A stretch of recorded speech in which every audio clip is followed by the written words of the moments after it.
Hi everyone, I am the Humble Apprentice here on Witches of the Moon. And first of all, this week is our giveaway week where if you watch all of the videos and like our videos, that is every video from every host, then you will be included in this week's drawing for our gift package. So that is something exciting that's on this week. And this week's topic is wildcrafting. What do we use from nature, from our surroundings in our practice? And this is one of the subjects that's very close to my heart. I love using the materials that are brought to me by nature, by our mother, by the earth. I will start off by speaking about one of the very, very, very powerful materials that I found, elder. From the elder, you can get elder flowers and elderberries. They have a lot of healing properties. What I have been able to feel is that elder has allowed me to accept loss, deal with loss, and lighten my heart after going through emotionally charged and difficult transition where I had to let go completely of someone that I loved, transform our relationship, and let go of the attachment from the physical connection. So elder flowers, I like to eat them straight from the plant.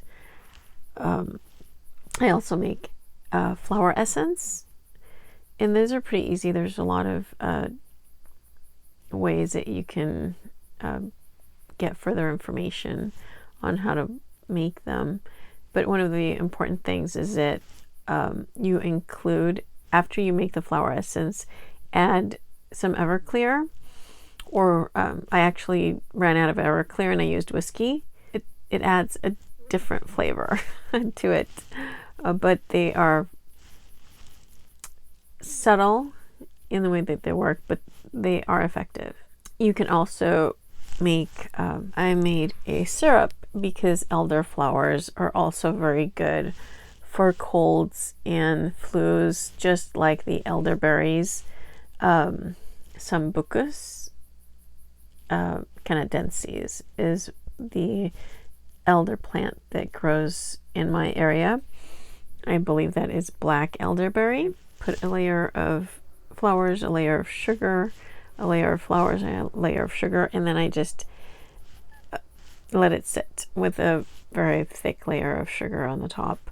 So the sugar absorbs the moisture and dries the flowers.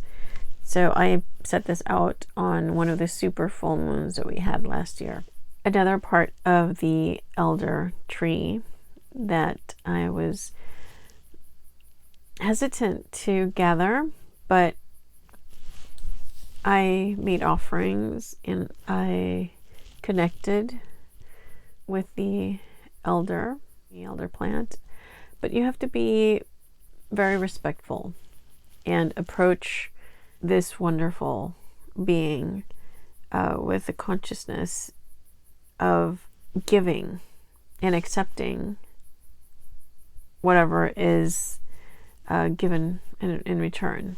Elder can sometimes react in a defensive manner if approached with arrogance, or if you just take or cut any part of it that it's not ready to share. So elder, it is a very powerful aid in releasing attachments with, people that are transitioning into the next life. mulberries, or berries that grow, any type of strong colored berries that grow in your area work very well to make natural inks for spell work. This is a mulberry ink that I made last year actually, and this is boiled. You can make raw ink without boiling, but I find that sometimes if you don't put enough vinegar or salt, it will grow bacteria. And I know you're not going to eat it, but then you have all this stuff floating, you know, in your ink. So I tried a lot of different berries. I get wild cherries. They grow here. That made a lighter. It's a red ink, but it turns a bit of brown color. The mulberries are like an indigo, actually. Very rich, deep, bluish purple color. And I use them for love, for fruitfulness, for fertility, for workings that you want to have the sweetness of the fruit, the reminder of the freshness, of connecting, of sensual stimulus. I always like to make a little tag and write down the berries, whether I used sea salt or pink Himalayan salt or just regular table salt. All of those different salts will work. It acts as a preservative, but my intention is that it's not just preservative, but it's also adds a layer of protection. I use a glass pen, and it's a dip pen. Using a regular dip pen, like a one with a nib, with a metal nib, is difficult because the berries have sugar in them, and they also have pectin and other elements that when they dry, it's difficult to remove that from, you know, where the two metal parts meet. And as it dries, it makes it hard to write. The ink doesn't flow as well. And with a glass pen, it's very easy to clean the glass pen, and the ink flows more evenly. I wrote a 2-page letter with that, and yeah, it was very effective. Make sure that you give the ink enough time to dry before you touch it or put another page on top of it. But yeah, they're fun to make, and there are a great amount of different natural materials that you can use to create different colors, like black walnut husk. So another material that I use, it is late in the season, late in the summer. So my yarrow is drying up and going to seed, but here you can see a little part of the flowers. Now, yarrow is Achillea millefolium, and it is the warrior's herb. Here are some leaves. These are the leaves of the yarrow. They have a very clean herbal aroma. Now, it is an extremely potent plant. I put a blossom, about that much, in one of my cups of wine for the summer solstice, and it was a big challenge trying to drink it and chew it. It is very bitter, and that is a warning. Do not eat me. I tend to not ingest yarrow, but it was an offering that I was making. Yarrow helps coagulate the blood in cuts. It helps heal bruises, and it is called the warrior's herb because it grows in meadows and in fields and open fields, and soldiers used to use this in cuts. It is an herb of protection, very strong protection, and it heightens your intuition, opens you up to be able to communicate with your inner self. And it's very good for divination. So I include yarrow in my smudge. As you can see here, here's one of my smudge sticks, and you can see this little blossom here. I wrapped it up earlier in the season, and I put juniper, white sage brush, Artemisia ludwigana. I collect wild sage that grows near me. I love this.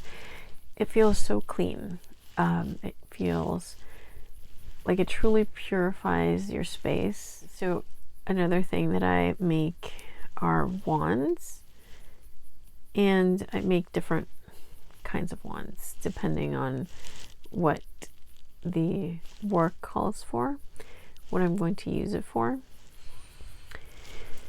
This is my oak wand, and this is a found piece of oak. After a storm, I found this on my path in my backyard, so I chose stones that just drew me to them. And this is actually this little druzy here. I picked up after there was a crew that fixed the road. They changed the blacktop, and after they changed it, they put rock on the edge along the shoulder. And as I went to take the mail out, I saw the light reflecting on a stone, and it was very shiny, and it drew my attention, so I picked it up, and lo and behold, there's a druzy staring back at me, and I was very, very grateful, and I picked it up, and I had no clue what I was going to use it for, but I washed it, and I put it on my nightstand. And then one day when after I polished and worked on this wand, it just fit, with the pearl and the ocean themes. This is a shell that I found on one of my walks on the beach, and a little turtle they added for wisdom, and a little snail for protection. And my goal is to have the chakras represented in all of my wands. And it doesn't have to be the same type of stone. It just has to have the energy to connect to, so that you have a channel that connects to the specific chakra, depending on what you're focusing on, what energy you want to transmit, what energy you want to draw from to project out into your working or into your circle. So I do use this for opening and closing circle. In ritual, I prefer to use water that I collect from rain, or from the river, or from the lake. So those are things, 3 sources of water that I prefer to use instead of tap water or well water. But any type of water works in a pinch. spring bottled water I've used. And yeah, thank you so much for watching my video. Please like and subscribe. Remember, this is the giveaway week, so please watch all of the other videos from the other hosts, and we'll see. Wish you good luck. Blessed be.